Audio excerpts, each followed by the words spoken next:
Hey guys, it's Warzone, and welcome back to another episode of my F1 2019 career mode.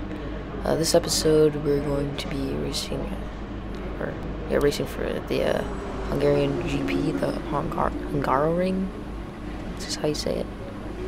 But I think we do have oh, it failed. That kind of sucks. But anyways, let's just go to the qualifying session.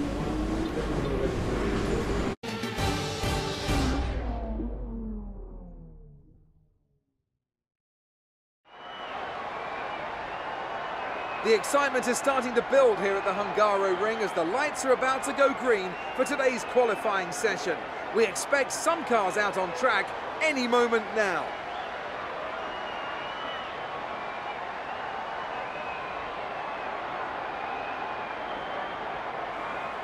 Now then, Anthony Davidson, you're not getting any younger, but you have been involved in your fair share of qualifying sessions in an illustrious 30-year career.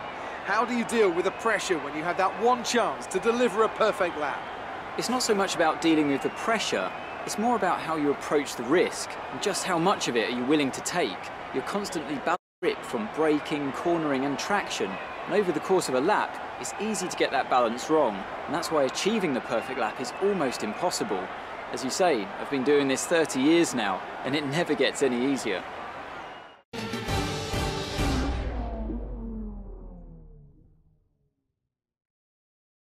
As we head to the end of our very first lap for qualifying, we get a P5 there, but we get P16. We just miss out on getting to Q2.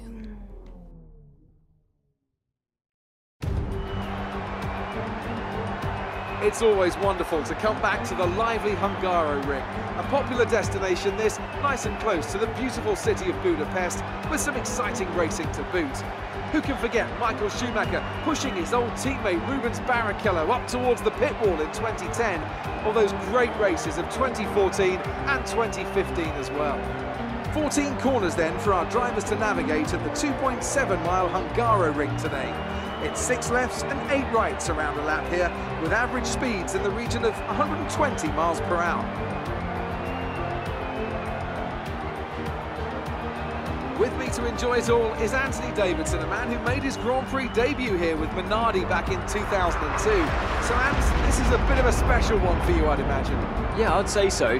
I also stood in to commentate on Jensen's win in 2006, and as I was a test driver for Honda at the time, you can imagine that was quite an emotional Grand Prix. It's also a tough circuit on the drivers, this one too. Lots of long, slow corners that require a lot of patience from inside the car.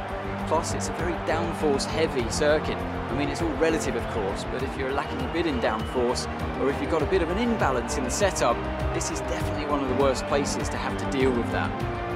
Let's run you driver grid order for today's exciting race. A fantastic effort from Charles Leclerc yesterday puts him on pole, and Lewis Hamilton completes the front row. As we continue through the rest of the grid today, we have Bottas, Vettel, Max Verstappen and Ricciardo, Hülkenberg, Weber, Raikkonen and Lance Stroll, Gasly, Perez, Carlos Sainz and Grosjean, Butler and Williams, Kevin Magnussen and Alexander Albon, Norris and George Russell ends our grid lineup. And now it's time to head down to the track.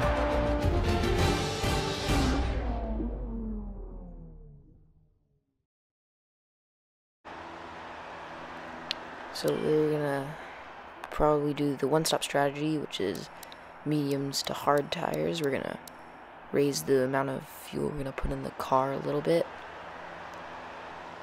and then we're gonna start the race.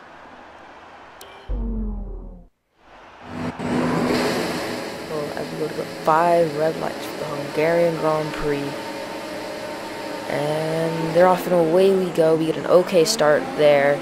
But in the second phase of the start, we kind of are getting passed by Magnussen, and Butler's got an okay start. But we're going to just dive it down the inside here. That puts us up into P13 already, a little down to P14 now as we go side by side with Sainz. But our engine power is pretty good, so we were able to power through that and get past him on the straight. And we're looking at Perez now as he looks a little vulnerable there. we have to take evasive action there as we almost smack into the back of his car, and we have to go wide, and that makes it so that Sainz can get back past us, so we drop back down to P14, and Grosjean is right behind us. We're going to make a dive bomb into the chicane here on Sainz. We're going to kind of get off the curb, it kind of launches back over across the track into Sainz a little bit, and kind of squeezes him out there. So now we just have now we have Perez ahead of us, and we're hopefully going to be able to catch him and pass him, and maybe have a chance at some points here, like a 10th, but that may not be the best, or may not actually happen, because it seems that the 10th place car is actually kind of pulling away here, and it looks like Perez has gotten in front of Stroll, and so we're gonna try and pass him here as we make another dive bomb into the chicane. Well, this time we kind of lock tires there as we go side by side out of the chicane, and we're able to make the move through the left and right hand turns there. And now as we move on to the start of lap 6 here, Sainz has passed Stroll, and he's going to have DRS on us, so we go defensive on the main straight. And as he goes around or outside, we're going to kind of squeeze him, maybe not, maybe a little bit. We're going to take a really narrow line into the corner, which makes it so that Sainz can make a switchback move on us, and he takes back the position as we move down to P13. Looks like Sainz and whoever was in P10 has kind of driven away, so at the moment it looks like points aren't really in the picture at the moment. Going to up 13 here, and we have DRS on Sainz. Are we able to make a move as we go into the first turn? It looks like Stroll has kind of fallen off here, and we close up and make a dive bomb here as Sainz locks up into the first turn. We make the move, and we're up into P12 again, and we might be able to chase down Perez, but I don't know if we have the speed to do that. Now let's go to lap 17 here. There's a yellow flags up ahead. I believe someone's out of the race. It's Nico Hülkenberg.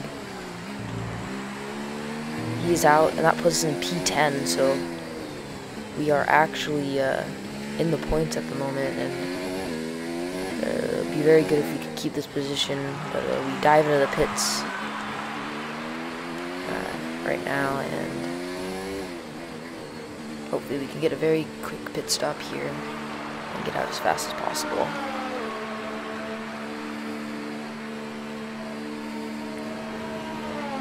I don't think George Russell's pit debts will still be ahead, but 1.870 fast pit stop, and it said right there George Russell has entered the pits, so he's like coming in on the same lap as me. Kind of interesting, but he was so far back that he's probably okay. And we're down to P13 now. Sainz behind, Norris is ahead, and hopefully we can catch back up or get back up into P10 here, as now we're in P11.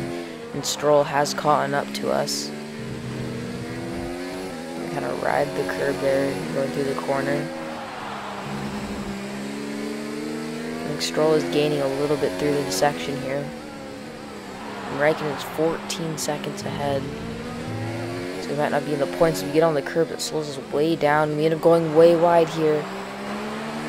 And we're going to try to make a switchback here. If we look to the outside of Stroll, kind of touches the back of his car a little bit. We're going to have DRS on him. And hopefully we can get this place back either on the straight or making a move into the turn. And he goes defensive to the inside. We pull to his outside. And we're going to go side by side into the first turn. Go a little bit wide here, but I'm able to keep the position. And we're back up into P11. And hopefully we can chase down Raikkonen.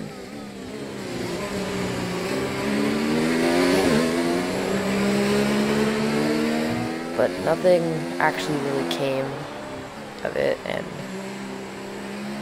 we just ended up staying at P11. Raikkonen, we just stayed about the same distance, or we pulled away a little bit, and we finished in P11.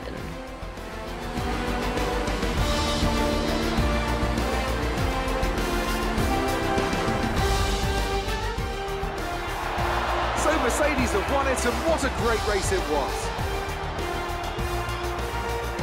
Anthony Davidson, what helped them deliver this result, do you think?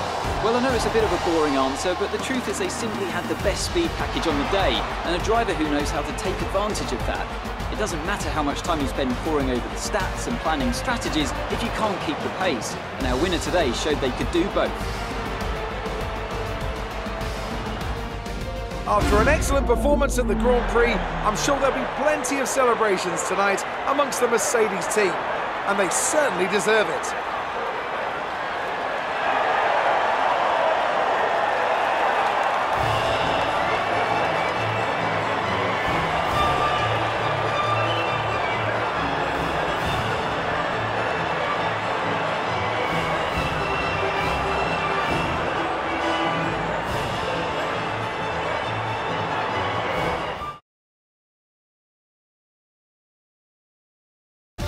And now let's take a look. And looks like Hamilton is 1, Leclerc is 2nd, and Bottas 3rd, Vettel 4th, and Verstappen 5th. Weber has also gotten some points here in 6th place. Gasly's down in 7th, and Perez and Ricciardo and Raikkonen finished the top 10 there. I've got no doubt that he and his team are going to be over the moon with his performance. And it's time to see how things are shaping George up. Russell finishes in P19. Not the best, but we finished P11 as I said earlier. We were on 13th in the standings. It looks like Hamilton has just passed Bottas for the lead of the championship. It is a 7-point difference, and Leclerc is only 12 points behind, and Vettel is like 14 behind, so it's a pretty close battle at the top of the driver standings here. So that could heat up later in the season if everyone keeps performing well at the top. And we got Mercedes, Ferrari, Red Bull, Racing Point, Alfa Romeo. That's a top 5 in the constructors' standings. Alfa Romeo, because of Weber and Raikkonen scoring points this race, passed Renault in the points. So we have an interview here. I'm sure you're pretty happy with that. And Did you struggle to get through all that traffic today? for the first interview question I chose to answer, not really. I have so much more grip than the other drivers, which will improve the morale of the aero department. So we'll get It's safe to say you're smashing everyone's expectations, point isn't deals, it? I guess you could say. And for this one, I chose the standard of racing from all drivers has been high this season, which will improve my sportsmanship thing. Great. Well, that's everything. This is a pretty short interview, just 2 questions. Keep it up. And so after the race, we got a contract negotiation to do, and we're just going to be signing back from Williams. They're just going to change some stuff on here, make it so I can get the best deal possible with them. But if you guys did enjoy the episode, feel free to like and subscribe and hit the notification bell to never miss a video. See you guys in the next one. Let me see you one time.